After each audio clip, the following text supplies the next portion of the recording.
الحمد للہ رب العالمین والصلاة والسلام علی نبینا محمد وعلی آلہ وصحبہ اجمعین اما بعد۔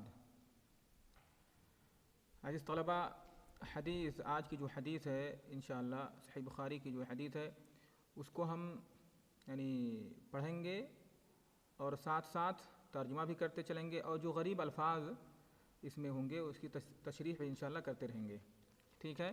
کیونکہ یہ حدیث لمبی ہے، حدیث کو پہلے پڑھیں اور اس کے بعد پھر اس کے اندر غریب الفاظ کی تشریح، پھر اس کا ترجمہ، تو اس کے لیے کافی وقت لگے گا، ٹھیک ہے؟ يقول البخاري رحمه الله: حدثنا أبو اليمان الحكم بن نافع قال أخبرنا شعيب عن الزهري قال أخبرني عبيد الله بن عبد الله بن عتبة بن مسعود أن عبد الله بن عباس أخبره أن أبا سفيان بن حرب أخبره أن هرقل أرسل إليه في ركب من قريش۔ روایت جو ہے یہاں پر عبداللہ بن عباس رضی اللہ تعالی عنہما کی ہے، انہوں نے فرمایا کہ انہیں خبر دی ہے ابو سفیان بن حرب نے، مشہور صحابی ہیں ابو سفیان بن حرب رضی اللہ تعالی عنہ، کہ ابو سفیان نے انہیں بتلایا ان ہرقل ارسل الیہ فی رکب من قریش۔ ہرقل یہ قیصر کا نام ہے جو روم کا بادشاہ ہوتے تھے، تو اس کو کیا کہا جاتا تھا، لقب کیا ہوتا تھا؟ قیصر، اور یہ اس وقت کے بادشاہ کا نام تھا ہرقل، ٹھیک ہے مشائخ؟ یہاں پر ابو سفیان، ایک قصہ جو ہے اس وقت کا ہے جب ابو سفیان رضی اللہ تعالی عنہ ایمان نہیں لائے تھے، تو ابو سفیان نے بتایا عبداللہ بن عباس سے ان ہرقل ارسل الیہ فی رکب من قریش، کہ ہرقل نے انہیں بلا بھیجا، ارسل الیہ یعنی ان کے پاس قاصد کو بھیجا ان کو بلانے کے لیے، فی رکب من قریش، اس حال میں کہ وہ قریش کے ایک قافلے میں تھے۔ رکب یہ راکب کی جمع ہے، جیسے صاحب کی جمع صحبن آتی ہے، اور رکب کہتے ہیں اس قافلے کو، یعنی اونٹ کے اس قافلے کو، ٹھیک ہے، یعنی جن کی تعداد 10 یا اس سے زیادہ ہو تو اس کو عربی میں رکب کہا جاتا ہے۔ تو قریش کی ایک قافلے میں ابو سفیان وغیرہ موجود تھے، ہرقل نے ان کو بلایا، ان کو طلب کیا، ارسل الیہ یعنی ان کو بلا بھیجا، وکانوا تجارا بالشام فی المدۃ التی کان رسول اللہ صلی اللہ علیہ وسلم ماد فیہا ابا سفیان وکفار قریش، کہ وکانوا تجارا بالشام، کہ یہ لوگ شام کے اندر تاجر تھے، یعنی تجارت کی غرض، تجار یا تاجر کی جمع ہے، اس کو تجار اس لیے بھی پڑھا گیا اور تجارن بھی پڑھا گیا، وکانوا تجارن جو تاجر کی جمع ہے۔ شام میں یہ لوگ تاجر تھے، تجارت کی غرض سے گئے تھے، کب؟ فی المدۃ التی کان رسول اللہ صلی اللہ علیہ وسلم ماد فیہا، اس مدت میں جس میں اللہ کے رسول صلی اللہ علیہ وسلم نے ابو سفیان سے اور کفار قریش سے صلح کر رکھی تھی۔ صلح کس بات پر؟ عدم قتال پر، یعنی مراد یہاں پر صلح حدیبیہ ہے، یعنی صلح حدیبیہ کی اس مدت میں جس میں اللہ کے رسول صلی اللہ علیہ وسلم نے ابو سفیان اور کفار قریش کے درمیان اس بات پر صلح ہو گئی تھی کہ ہم 10 سال کے لیے آپس میں جنگ نہیں کریں گے، واضح مشائخ؟ سن 6 ہجری میں۔ تو اس مدت میں یہ لوگ شام کے اندر تجارت کی غرض سے گئے تھے، اور اسی قافلے میں یعنی شام میں تھے۔ ہرقل نے ابو سفیان کو طلب کیا، بلایا، کیونکہ وہ اس قافلے کے سردار تھے، اسی لیے نسبت یہاں پر جو ہے ارسل الیہ فی رکب من قریش، انہی کی طرف نسبت کی گئی ہے۔ فاتوہ وہم بایلیا، فاتوہ یعنی یہاں پر اختصار ہے کہ بلوایا اور وہ لوگ ان کے پاس آئے، کہ طلب کیا، یعنی قاصد گویا کہ ان کے پاس آیا اور ان کو بلایا، اور یہ لوگ پھر ہرقل کے پاس آئے۔ وہم بایلیا، اس حال میں کہ یہ لوگ کہاں تھے؟ ایلیا۔ ایلیا یہ جو ہے ایلیا، اس کو ایسے ہی پڑھا جاتا ہے، یعنی ایلیا بھی پڑھا گیا اور قصر کے ساتھ، یعنی حمزہ نہیں آخر میں، ایلیا ایسے ہی پڑھا جاتا ہے اس کو، یعنی بالمد والقصر، اگر آخر میں حمزہ کہیں گے تو کیا ہو جائے گا؟ بایلیا، اور اگر حمزہ نہیں رہے گا آخر میں تو قصر کے ساتھ بایلیا پڑھا جائے گا اس کو۔ اور ایلیا یہاں پر اس سے مراد کہا ہے تو اس کا معنی جو ہوتا ہے بیت اللہ، اللہ کا گھر، لیکن یہاں پر مراد بیت المقدس ہے، اور یہ لوگ بیت المقدس میں تھے۔ فدعاہم فی مجلسہ وحولہ عظماء الروم، تو ہرقل نے ان لوگوں کو یعنی ابو سفیان رضی اللہ تعالیٰ عنہ کو جو اس وقت ایمان نہیں لائے تھے اور ان کے ساتھیوں کو اپنی مجلس میں بلایا، یعنی ان کو طلب کیا اس حال میں کہ وہ ہرقل اپنے اس مجلس میں تھا جو اس کی مجلس ہوا کرتی تھی اپنے وزراء کے ساتھ، وحولہ عظماء الروم، اور اس کے ارد گرد روم کے سردار بیٹھے ہوئے تھے۔ ثم دعاہم ودعا ترجمانہ، پھر اس نے ان سب کو بلایا، ودعا ترجمانہ، اور ترجمان اس کو کہتے ہیں جو ایک زبان کا یعنی ٹرانسلیٹ یا ترجمہ کرتا ہے دوسرے زبان میں، منتقل کرتا ہے ایک زبان کو دوسری زبان میں، اس کو کہتے ہیں، جانتے ہیں، واضح ہے۔ تو اس کو ترجمان بھی پڑھا گیا ہے اور ترجمان بھی پڑھا جاتا ہے، اور اپنے ترجمان کو بھی بلایا، ترجمہ کرنے والے شخص کو بھی ہرقل نے بلایا، کیونکہ ان کی زبان عربی تھی اور ان کی زبان دوسری زبان تھی، وہ عربی نہیں بولتے تھے۔ فقال ایکم اقرب نسبا بهذا الرجل الذي يزعم انه نبی، تو ہرقل نے کہا تم لوگوں میں سے کون سب سے زیادہ اس شخص سے قریب ہے جس کا یہ دعویٰ ہے کہ وہ نبی ہے، یعنی جس کا یہ خیال ہے، جس کا یہ دعویٰ ہے کہ یہ نبی ہے۔ یہاں پر یہ بات سمجھ لیں کہ ہرقل نے ابو سفیان وغیرہ کو جو طلب کیا تھا، اللہ کے رسول صلی اللہ علیہ وسلم نے جب ہرقل کے پاس خط بھیجا، یعنی اسلام کی دعوت دی خط بھیج کر کے، اور اس کو پتہ چلا کہ عرب میں ایک شخص ہے جو کہتا ہے کہ میں نبی ہوں اور اپنے دین کی دعوت دیتا ہے، تو اس نے اللہ کے رسول صلی اللہ علیہ وسلم کے بارے میں معلوم کرنے کے لیے کہا لوگوں سے کہ پتہ کرو شام کے اندر عرب کے کچھ لوگ ہیں کہ نہیں۔ تو پتہ چلا کہ ابو سفیان وغیرہ وہاں پر موجود تھے، ٹھیک ہے، تو ابو سفیان کو اور ان کے ساتھیوں کو ہرقل کے پاس لایا گیا، اسی لیے کہا ایکم اقرب نسبا بهذا الرجل الذي يزعم انه نبی، قال ابو سفیان فقلت انا اقربهم نسبا فقال ادنوه مني وقربوا اصحابه، یعنی پوچھا کہ تم لوگ یہاں پر موجود ہو، تم میں اس شخص سے قریبی کون ہے؟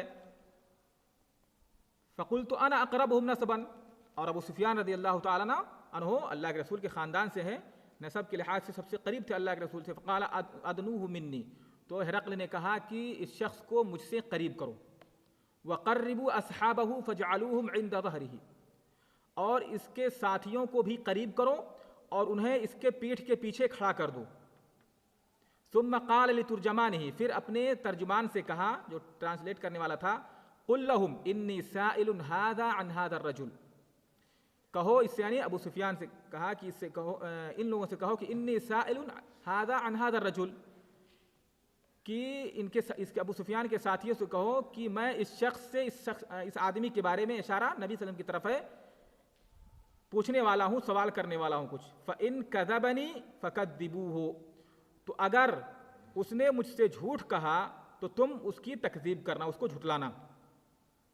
فَوَاللَّهِ لَوْلَا الْحَيَاءُ مِنْ أَنْ يَأْسِرُوا عَلَيَّ كَذِبًا لَكَذَبْتُ عَنْهُ، ابو سفیان کہتے ہیں قسم اللہ کی اگر یہ بات حیا والی بات نہ ہوتی کہ یہ لوگ مجھ پر جو ہے جھوٹ کو نقل کریں گے، یأسروا، آثارا یأسروا کے معنی ہوتا ہے اینقلوا علی کذبا، بعد میں مجھ پر یہ اس بات کو میرے بارے میں نقل کریں گے، لوگوں سے بیان کریں گے کہ ابو سفیان نے شام کے اندر جھوٹ بولا تھا، تو اس حیا سے کہ مجھ پر جھوٹ کا الزام لگے گا یا مجھے جھوٹا ثابت کیا جائے گا، لوگ مجھے جھوٹا کہیں گے، اس بات سے حیا آئی مجھے، اور میں نے گویا کہ کوئی جھوٹ بات نہیں کہی۔ کہا کہ اگر حیا کی بات نہ ہوتی کہ لوگ مجھ پر جھوٹ کو نقل کریں گے تو میں آپ کے بارے میں جھوٹ بولتا۔ ثم كان اول ما سألني عنه ان قال، پھر کہتے ہیں کہ ہرقل نے جو سب سے پہلے اللہ کے رسول کے بارے میں مجھ سے سوال کیا، اس نے یہ کہا کیف نسبه فیکم، اس نبی کا نسب تمہارے درمیان میں کیسا ہے؟ قلت هو فینا ذو نسب، میں نے کہا کہ وہ ہمارے درمیان نسب والے ہیں۔ ذو نسب، نسب والا کس کو کہتے ہیں؟ خاندانی، یعنی ایسے خاندان سے ان کا تعلق ہے جس کا خاندان معروف ہے، مشہور ہے، لوگ جانتے ہیں کہ یہ فلاں خاندان سے ہیں، کیونکہ بعض لوگ ایسے ہوتے ہیں جن کے بارے میں پتہ ہی نہیں رہتا بھائی ان کا خاندان کیا ہے، باپ دادا ان کے کون تھے، اجداد ان کے کون تھے، جن کے خاندان کے بارے میں علم نہیں ہوتا ہے، تو آدمی ذو نسب نہیں ہوتا ہے۔ ذو نسب اس کو کہتے ہیں نسب والا خاندانی جس کا خاندان معروف ہو کہ فلاں قبیلے سے ہے، فلاں خاندان سے ہے آدمی.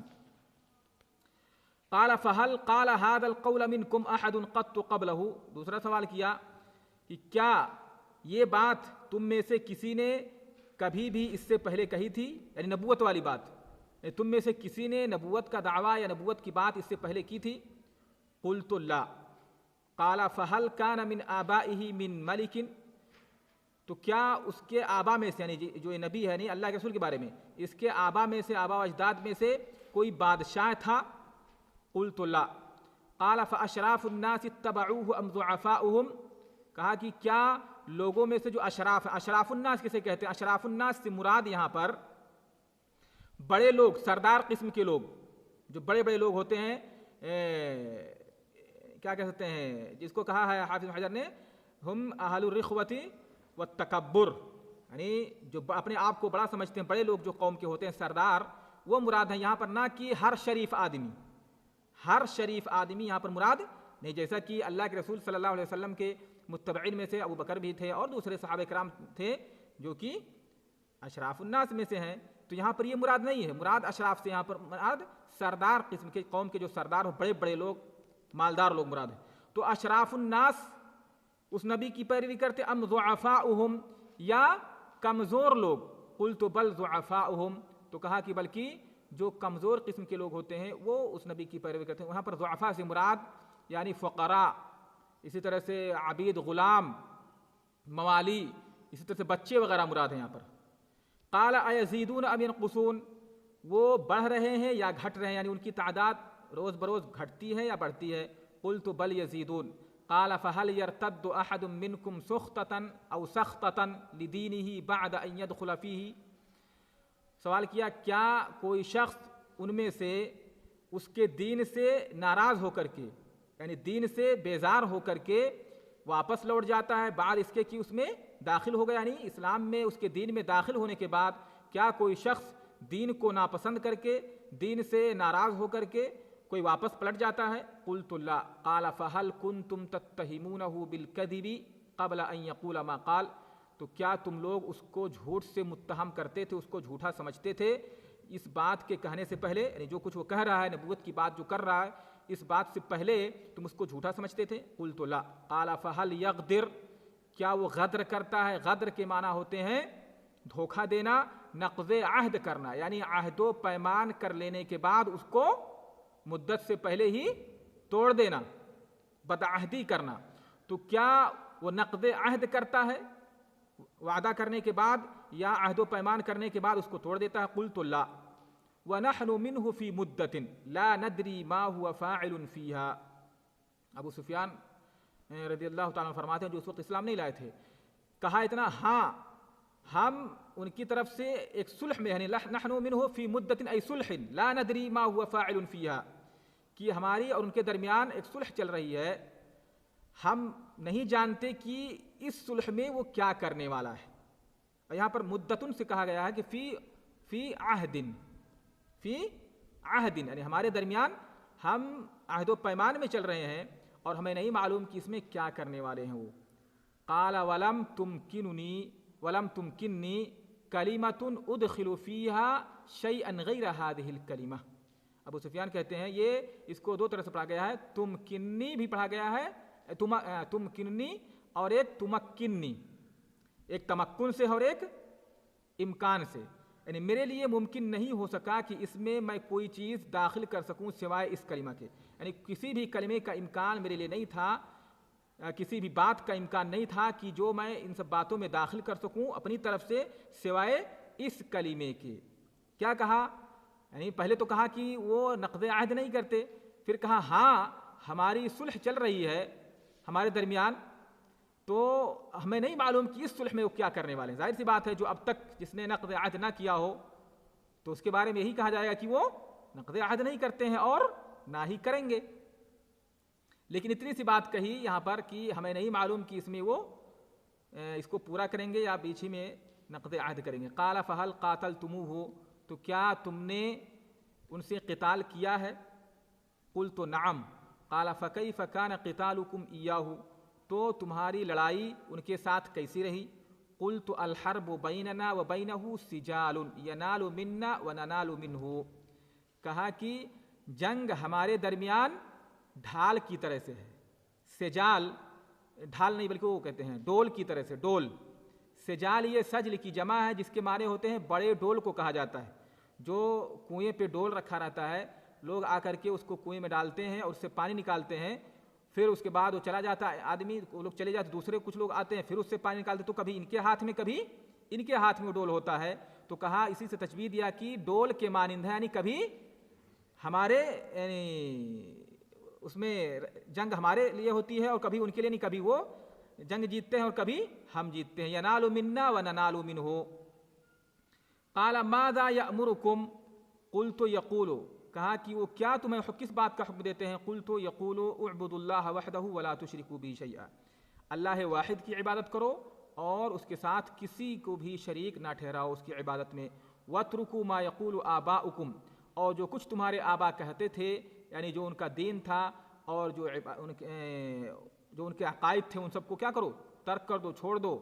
یعنی ان معبودان باطلہ کے بارے میں جو ان کی عقائد تھے، جو ان کی باتیں تھیں، اس کو ترک کر دو. وَيَأْمُرُنَا بِالصَّلَاةِ وَالصِّدْقِ وَالْعَفَافِ وَالصِّلَةِ، اور وہ نبی ہمیں حکم دیتا ہے نماز کی، یعنی نماز قائم کرنے کی، صدق یعنی سچ بولنے کی، والعفاف اور پاک دامنی اختیار کرنے کا. عفاف کے معنی ہوتے ہیں یعنی الکف عن المحرمات، حرام چیزوں سے بچنا. اسی طرح سے جو یعنی گھٹیا قسم کے اخلاق ہیں اس سے، برے اخلاق سے، یعنی برے اخلاق سے دور رہنا، اپنے آپ کو بچانا، حرام چیزوں سے بچانا، اسی کو کیا کہا جاتا ہے؟ پاک دامنی، پاک دامن رہنا. یعنی ان سب چیزوں سے کیا کرے آدمی؟ اپنے آپ کو بچا کے رکھے.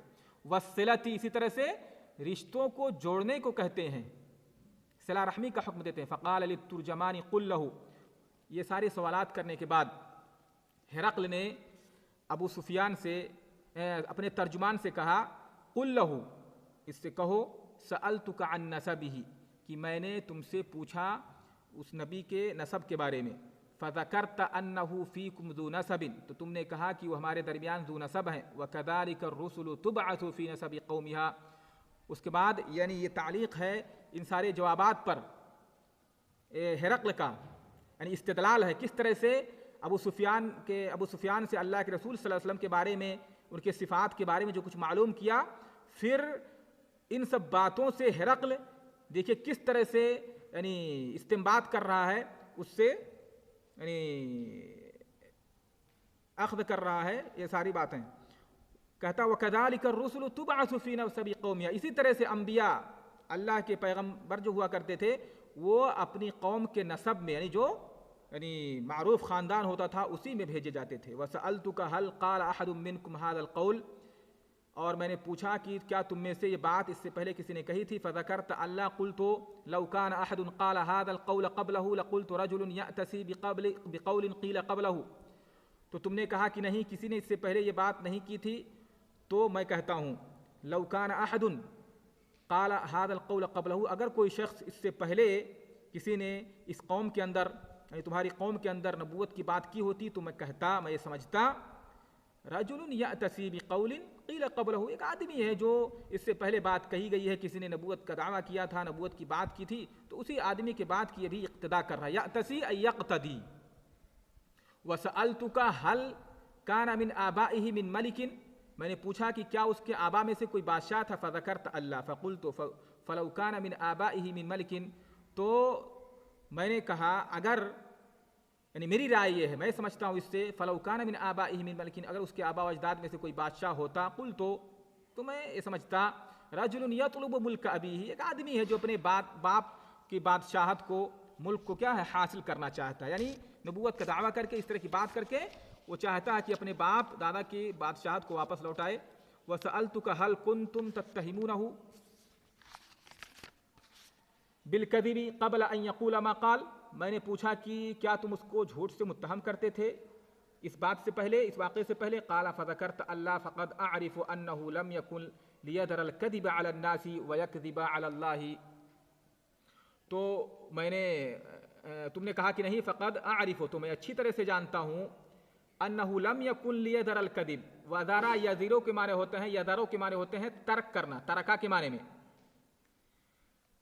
تو کہا کہ لم یکن لیذر الکذبا، ایسا نہیں ہو سکتا ہے کہ وہ لوگوں پر جھوٹ بولنا چھوڑ دے، یعنی لوگوں پر جھوٹی باتیں نہ کہے، ویکذب علی اللہ تعالی، اور اللہ رب العالمین پر جھوٹ گڑھے۔ یعنی کیسے ممکن ہے کہ جو شخص لوگوں سے جھوٹ نہ بولتا ہو، کبھی کسی آدمی سے کبھی جھوٹ نہ بولا ہو، یہ کیسے لوگوں سے ایسی اتنی بڑی بات کہے گا کہ اللہ پر جھوٹ گڑھے اور یہ کہے کہ میں اللہ کا نبی ہوں۔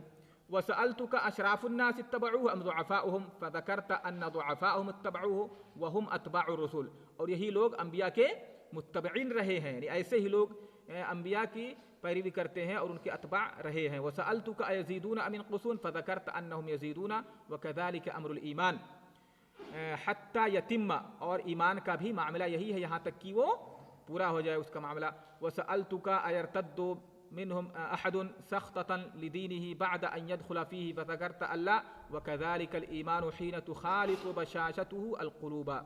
خالط يخالط مخالطتن کے معنی ملنا، اور بشاشہ کے معنی انشراح، یعنی نورہ وحلاوتہ مراد یہاں پر ہے۔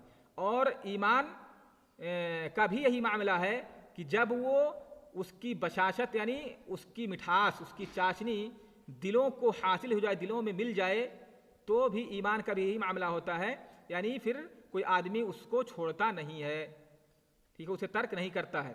جس شخص کو ایمان کی لذت حاصل ہو جائے، ایمان کی مٹھاس مل جائے، تو پھر اسے وہ ترک نہیں کرتا۔ ایمان کا بھی یہی معاملہ ہے۔ وَسَأَلْتُكَ هَلْ يَقْدِرُ فَذَكَرْتَ اللَّهَ وَكَذَلِكَ الرُّسُلُ لَا تَقْدِرُ وَسَأَلْتُكَ بِمَا يَأْمُرُكُمْ فَذَكَرْتَ أَنَّهُ يَأْمُرُكُمْ أَن تَعْبُدُوا اللَّهَ وَلَا تُشْرِكُوا بِهِ شَيْئًا وَيَنْهَاكُمْ عَنْ عِبَادَةِ الْأَوْثَانِ وَيَأْمُرُكُمْ بِالصَّلَاةِ وَالصِّدْقِ وَالْعَفَافِ فَإِنْ كَانَ مَا تَقُولُ حَقًّا، اگر تم جو کچھ تم کہہ رہے ہو اگر یہ حق ہے، سچ کہہ رہے ہو، فَسَيَمْلِكُ مَوْضِعَ قَدَمَيَّ هَاتَيْنِ، تو ان قریب وہ شخص میرے ان دونوں قدموں کے نیچے جو زمین ہے اس کا مالک ہوگا۔ اشارہ ہے یعنی اپنی سرزمین کی طرف، اس ملک کا ایک دن وہ بادشاہ ہوگا۔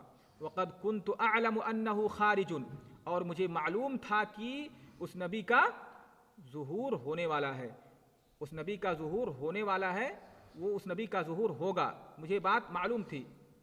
کیسے معلوم تھی؟ ظاہر سی بات ہے، ہرقل یہ نصرانی تھا، عیسائی تھا، اور اس نے اپنی کتابوں میں پڑھ رکھا تھا، اور آگے بھی اس کا تذکرہ آئے گا کہ کیسے اس کو معلوم تھا، آگے یہ بات آ رہی ہے۔ وَلَمْ أَكُنْ أَظُنُّ أَنَّهُ مِنْكُمْ، لیکن مجھے یہ گمان نہیں تھا کہ یہ تم میں سے ہوگا، یعنی عربوں میں سے ہوگا۔ فَلَوْ أَنِّي أَعْلَمُ أَنِّي أَخْلُصُ إِلَيْهِ لَتَجَشَّمْتُ لِقَاءَهُ، تو اگر مجھے یہ معلوم ہو جائے، انی اخلص الیہ ای اصل الیہ، خلاص الیہ کے معنی وصل الیہ، کہ میں ان تک پہنچ سکوں گا۔ لتجشمت لقاءہ ای لتکلفت الوصول الیہ، تو ان سے ملاقات اور ان تک پہنچنے کی میں پوری کوشش کرتا، یعنی اس کے لیے میں مشقت برداشت کرتا۔ تکلف یعنی تکلیف اور مشقت برداشت کرتا ان تک پہنچنے کے لیے۔ لتجشمت ای تکلفت الوصول الیہ۔ ولو كنت عنده، اور اگر میں ان کے پاس ہوتا، لغسلت عن قدمیہ، تو ان کے دونوں پیروں کو میں دھوتا، یعنی ان کے پاؤں دھوتا۔ ثم دعا بکتاب رسول اللہ الذی بعث به مع دحیۃ الکلبی الی عظیم بصرا۔ پھر اس کے بعد یعنی یہ سب سوالات کرنے، جیسا کہ میں نے پہلے اشارہ کیا ہے کہ اللہ کے رسول صلی اللہ علیہ وسلم نے خط بھیجا تھا، وہ خط جب ہرقل کو ملا تو اس نے اللہ کے رسول صلی اللہ علیہ وسلم کے بارے میں معلومات حاصل کرنی چاہیے کہ وہ کیسے ہیں، جو جس نبی کا یہ خط آیا، جس شخص کا یہ خط آیا، ان کے بارے میں معلوم کروں، کیا اس جگہ کے لوگ یہاں پر موجود ہیں۔ اس لیے ابو سفیان ان کے ساتھیوں کو بلایا تھا۔ پھر یہ ساری باتیں پوچھنے کے بعد وہ خط پھر سے دوبارہ وہ طلب کرتا ہے۔ ثم دعا بکتاب رسول اللہ الذی بعث به مع دحیہ الکلبی، پھر اللہ کے رسول کا وہ خط طلب کیا جسے اللہ کے رسول نے دحیہ کلبی کے ساتھ بھیجا تھا، یعنی دحیہ کلبی کو دے کر کے اللہ کے رسول نے بھیجا تھا۔ کہاں؟ الی عظیم بصرا، بصرا کا جو امیر تھا، یہ یعنی شام کے شہروں میں سے ایک شہر ہے بصرا، تو بصرا کا وہ امیر تھا، اور یہ امیر جو ہے ہرقل کی جانب سے بصرا کا امیر تھا، اس کے پاس اللہ کے رسول نے خط بھیجا تھا دحیہ کلبی کو دے کر کے۔ فتفعہ عظیم بصرا، بصرا کا جو امیر تھا، عظیم سردار، اس نے اس خط کو ہرقل کے حوالے کیا۔ فقرأہ فإذا فیہ، تو اس نے اس خط کو پڑھا، اس میں یہ باتیں تھیں کیا؟ بسم اللہ الرحمن الرحیم، من محمد عبد اللہ ورسولہ الی ہرقل عظیم الروم، سلام علی من اتبع الہدی۔ یعنی شروع میں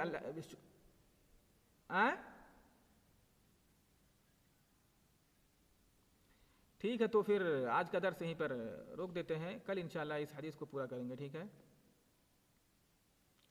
ہے، السلام علیکم.